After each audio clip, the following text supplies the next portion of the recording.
Today we are going to talk about ozone layer depletion.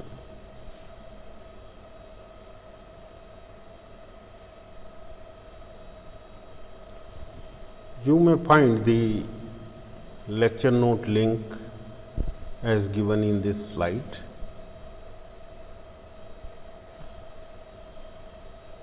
Our Earth atmosphere is surrounded by a layer of ozone. Ozone is a reactive allotrope of oxygen.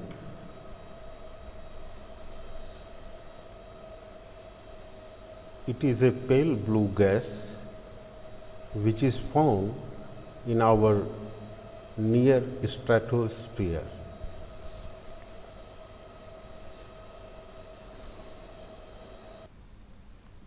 Here you are viewing the Earth's surface, and as from the Earth we go to the higher altitude, the first layer is the troposphere and the second layer is stratosphere.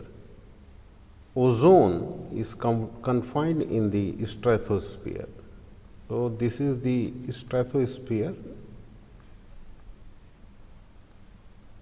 and ozone is found in the near stratosphere. So, here you see over that the ozone is present in the near stratosphere.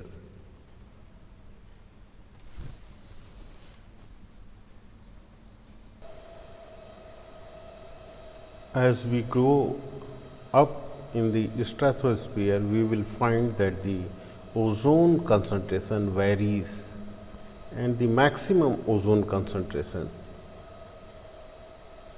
is on an average 10 ppm.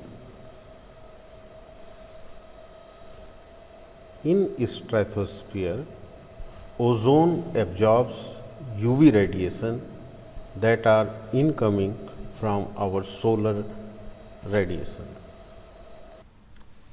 The consequence of UV absorption is that the temperature of stratosphere happens to rise.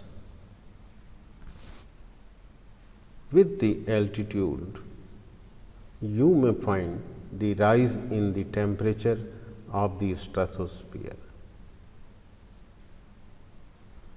which is contrary to the troposphere. In the troposphere, as we go up with the rise of altitude, temperature decreases. The main reason behind this is UV absorption by the stratosphere, as a result of which temperature rises, and we can find the variation in temperature with respect to altitude. As we go higher up, the temperature will rise.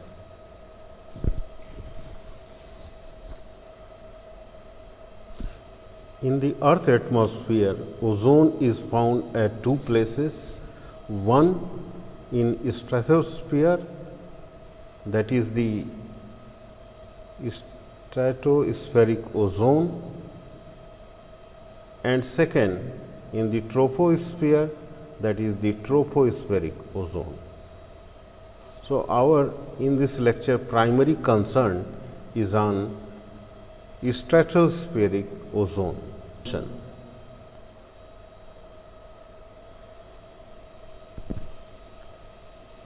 How to express the concentration of ozone? The concentration of ozone is expressed in Dobson unit. For this, let us bring all the ozone at a certain location on the earth at 0 degree centigrade and 1 atmospheric pressure. The thickness of the layer will be just 3 mm. 3 mm correspond to 300 Dobson. That means 1 mm equal to 100 Dobson. Ozone is produced naturally via photochemical reaction in the stratosphere. So, here in the stratosphere, ozone is produced through photochemical reaction. This ozone is called good ozone. Why? Because it absorbs UV radiation. However, due to human activities, concentration of ozone is continuously decreasing.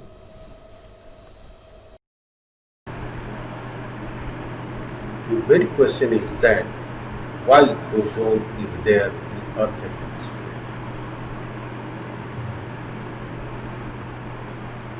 It is due to the natural Chapman's mechanism, which is a series of photochemical reactions. Therefore, we are going to learn about natural formation and destruction of ozone. The Chapman mechanism of ozone formation was first proposed in 1930s. The mechanism described that ozone is continuously produced and destroyed through photochemical reaction in the stratosphere.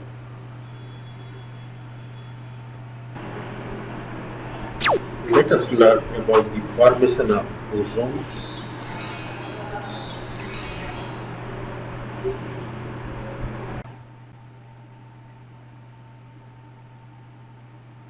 Ozone is formed by reaction between molecular oxygen and the nascent oxygen or the atomic oxygen. The nascent or atomic oxygen is formed by photolysis of oxygen molecule by UV radiation at a wavelength lesser than 260 nanometer. So UV radiation of the wavelength less than 260 nanometer splits the oxygen molecule into atomic oxygen or nascent oxygen. In the next step, the atomic oxygen reacts with molecular oxygen to form ozone. Thus, in nutshell, three molecules of oxygen react to form two molecules of ozone.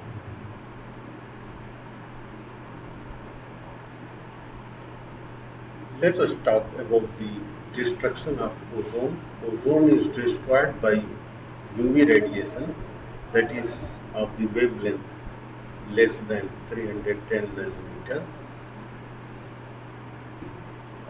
Let us talk about the destruction of ozone. Ozone is destroyed naturally by UV radiation of the wavelength less than 310 nanometer. Ozone is broken down into atomic oxygen and molecular oxygen. In the next step, the nascent oxygen react with ozone to form molecular oxygen. So in nutshell, two molecules of ozone forms three molecules of oxygen.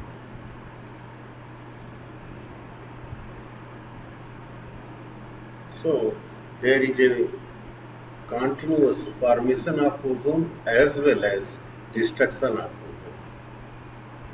As a result, a balance is reached between the formation of ozone and destruction of ozone. This is the reason for a constant level of ozone in the Earth atmosphere. So this is a sort of equilibrium or steady state situation where there is a formation of ozone as well as destruction of ozone.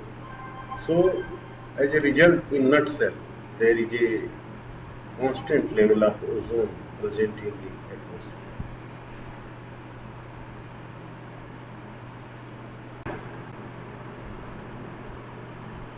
Let us talk about incoming UV radiations from sun. The UV spectrum is consisting of UVA, B and C. So the incoming radiation from sun, it has UVA, UVB and UVC. So let us first talk about UVA. UVA radiation is of the smallest energy. Its wavelength ranges from 315 to 400 nanometer. It is the longest wavelength radiation. It accounts for approximately 95% of the UV radiation reaching on the Earth's surface. So from this diagram you will see that the most of the UVA radiation reaches on the Earth's surface. About 95% of this reaches on Earth's surface. So let us see its biological effect. Yes, it do have some biological effect. It can penetrate deeper layer of skin and is responsible for immediate tanning of the skin.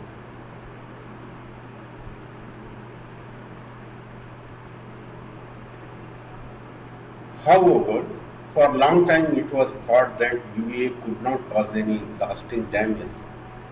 This is not true. Recent studies strongly suggest that it may enhance the development of skin cancer.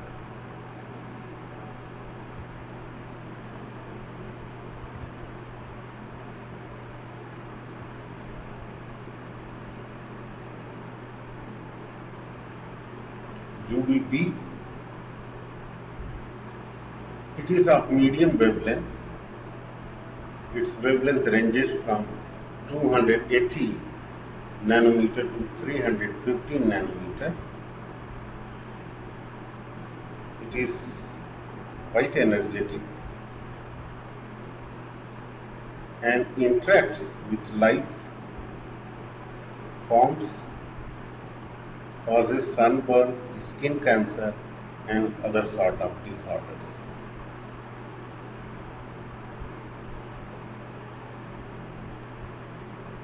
So far as UVB radiation is concerned, only a small part of only a small part of this radiation reaches on the Earth's surface.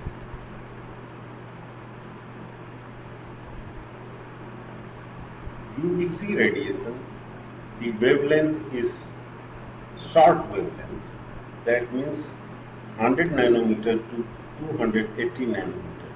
This is the most dangerous UV radiation coming to our atmosphere. The ozone layer in the atmosphere absorbs almost all of the UVC radiation. So you can see over here that the most of the UVC radiation is absorbed by the ozone layer, and UVC radiation is not falling on our Earth's surface. So we have protection from this very energetic radiation. Just talk about the ozone layer depletion and ozone depleting substances, the mechanism of ozone layer depletion and what are the substances that deplete the ozone layer. In 1970, Dr. P. Kurtzen proposed catalytic mechanism for destruction of ozone. The mechanism follows as. So in this mechanism, you see the reactive atom X. X can be chlorine, hydroxyl radical, nitric oxide or bromine. So this reactive atom X is responsible for depletion of ozone. It reacts with ozone and forms XO. Ozone in turn is deleted into O2 and O. Again this XO reacts with the atomic oxygen, and in that process this is again regenerated. So this is a catalytic mechanism where the substance X is again regenerated. Therefore, this kind of damage is very much strong.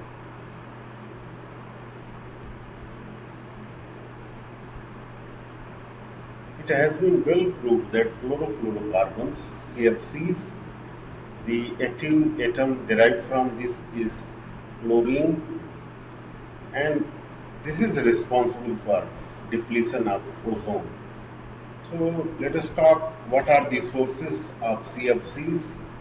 So it is coming from refrigeration, air conditioning, used in various solvent, aerosol spray, and foaming agents. They are very stable in the troposphere with lifetime approximately 100 years. The building of this chlorofluorocarbon in the troposphere from where they escape to the stratosphere and responsible for depletion of ozone. As I have told, the long lifetime of chlorofluorocarbons allows it to be carried out by being in the stratosphere, where they actually cause the depletion of ozone. In the stratosphere, CFC are dissociated by UV light, producing chlorine, and as we have seen earlier, that this chlorine is in the active form, initiates a chain of reaction and responsible for breaking down of several molecules of ozone. The mechanism of depletion of ozone by CFC. So you see over here, in the presence of UV light, this CFC's molecule give rise to active chlorine. This is atomic form of chlorine, the radicular form, radical, that is free radical, which is very reactive and reacts with ozone to form another very reactive compound, that is ClO. ClO reacts with atomic oxygen, and in that process again the atomic Cl is regenerated, and which again acts on chlorofluorocarbon. So this cycle goes on. Therefore, the CFCs are very detrimental to and depletes our ozone.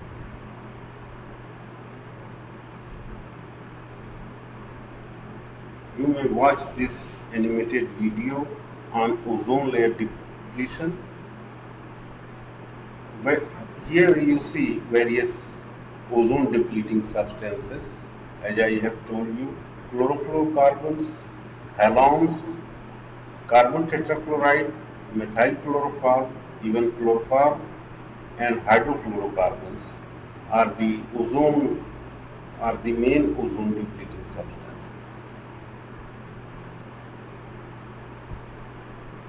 So if you see the ozone layer around the Earth's surface, ozone is thinner at pole. At the Arctic and Antarctica, the ozone is somewhat thinner. This is the slide where shown from ozone concentration in Antarctica. Over the years, we are seeing that 1960s onward, there is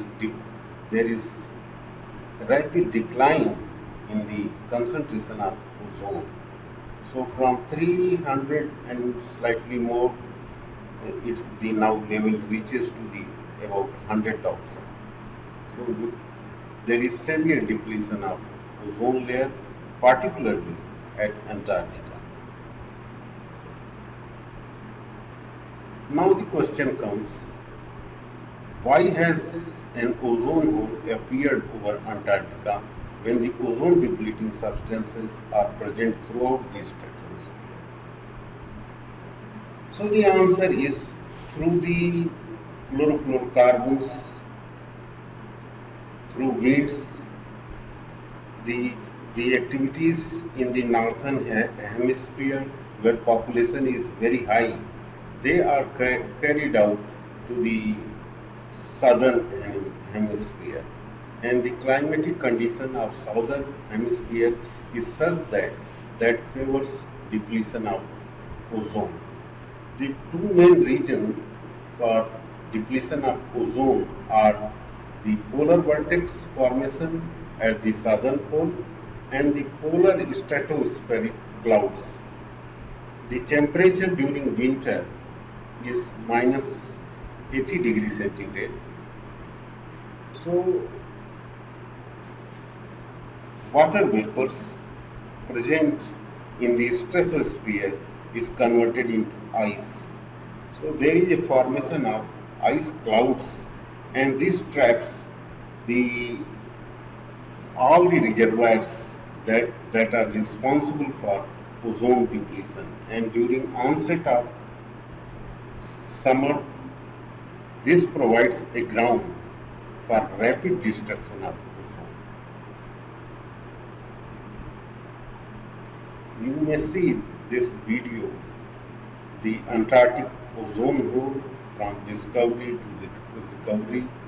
So this is a very nice video that will let you know about the formation of ozone hole as well as recovery of ozone hole.